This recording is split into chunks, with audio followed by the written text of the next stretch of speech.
नमस्ते, प्रणाम, खुश रहें, समृद्धशाली रहें। आज यंग एंटरप्रेन्योर में हम आपका बहुत बहुत स्वागत करते हैं और इससे पहले कि हम आगे बढ़े, आप हमारे दगड़िया से जरूर मिल लीजिए। ये है कुशाग्र जी। आज हम दोनों आपके साथ थोड़ी थोड़ी प्यारी प्यारी बातें करेंगे। क्या आप जानते हैं कि जिंदगी की पदवी आपको कौन देता है? बताइए, अरे बताइए तो, सोचिए तो जरा।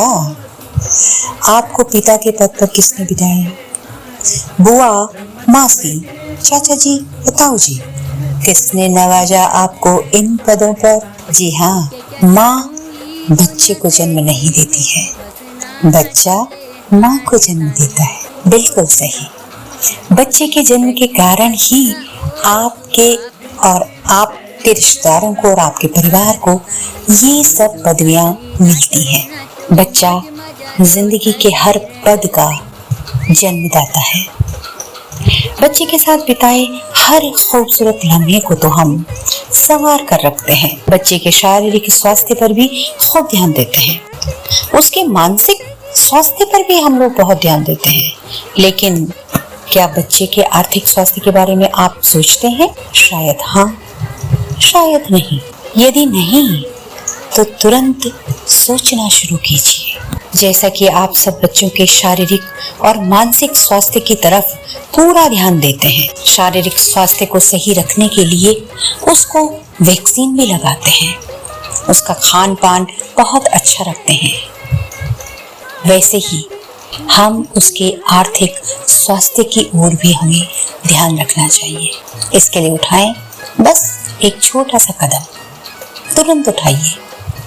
बच्चे के जन्म लेते ही सबसे पहले उसका बर्थ सर्टिफिकेट के आधार पर उसका पीपीएफ अकाउंट बना लीजिए। जी हाँ, आज मैंने आपको कहा था ना कि हम आपसे बातें करेंगे आर्थिक स्वास्थ्य के बारे में।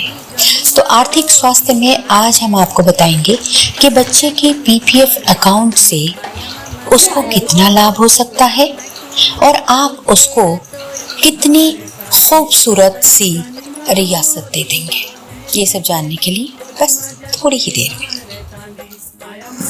एक बार एक व्यक्ति जीवन जीने के सही तरीकों को सीखने के लिए कई गुरुओं के शरण में गया। उसने अथाह ज्ञान भी प्राप्त किया, परंतु किसी गुरु को भी जीवन भर अनुसरित नहीं कर पाया, उनका अनुसरण नहीं कर पाया, क्योंकि उसे लगता था कि जीवन की सच्चाई में कहीं तो कुछ कमी है।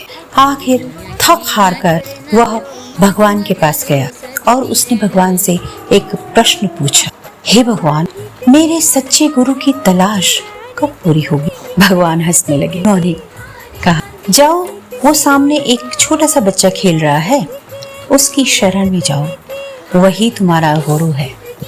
व्यक्ति भी जोर जोर से हंसने लगा। हे भगवान, बड़े बड़े गुरुओं से तुम्हें पार नहीं पाया और छोटा सा बच्चा मुझे क्या सिखाएगा? भगवान ने कहा, अरे भाई, तुम जाओ तो उसका अनुसरण तो करो। व्यक्ति भरे मन से बच्चे के पास चला गया। बच्चे के पास जाते ही बच्चे ने उसे एक प्यारी सी मुस्कुराहट दी।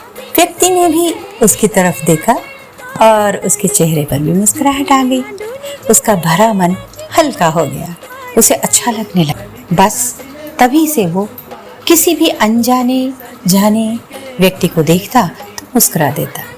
सभी के चेहरों पर मुस्कुराहट आने लगी। लोग भी उससे मिलकर खुश होने लगे और उससे ज्यादा से ज्यादा लोग आकर मिलने लगे।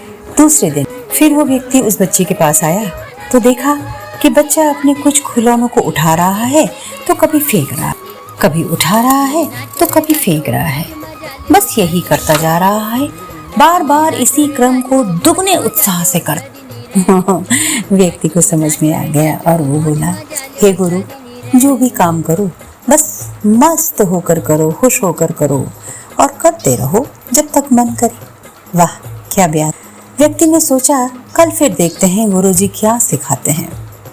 दूसरे दिन उसने देखा कि बच्चा अपने माँ बाप के साथ कहीं गया हुआ है और किसी चीज की जिद कर रहा है।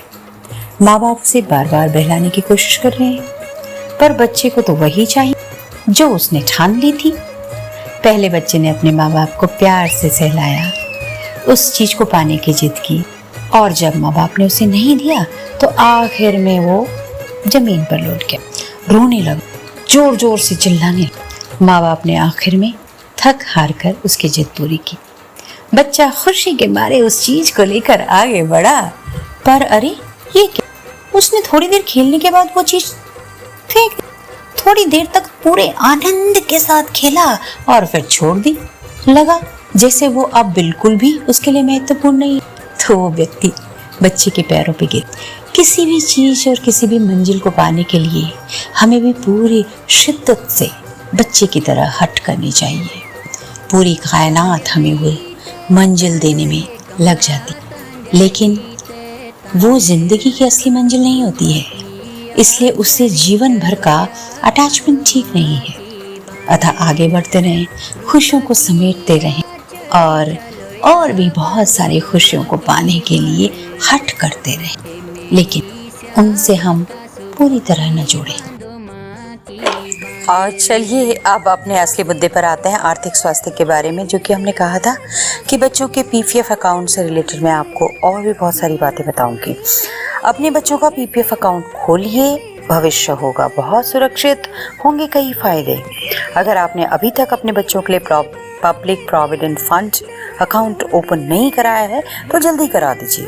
और आप भी यदि बच्चों की ही एज में हैं तो और स्वयं का भी आपका पीपीएफ अकाउंट नहीं है तो उसे भी करवा दीजिए। आपको भी 15 साल के बाद एक मुश्त रकम मिलेगी, टैक्सेशन फ्री होगा। पीपीएफ अकाउंट में 15 साल की लॉक इन अवधि है। 15 साल तक पैसा जमा करने से ब्याज मूलधन में जमा होता जाता है और फिर उस पर भी ब्याज मिलता है।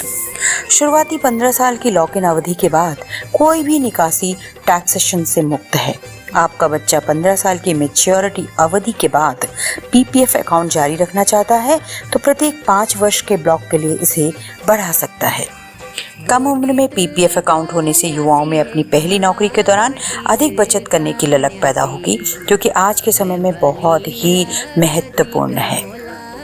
आपके पास पीपीएफ अकाउंट है, आपके बच्चे के पास पीपीएफ अकाउंट है, नहीं है तो जल्द खुलवाएं। धन्यवाद। मैं और कुशाग्र आपसे आज के इस वीडियो से इजाज़त लेते हैं। धन्यवाद। खुश रहिए, स्वस्थ रहिए, समृद्धशाली रहिए।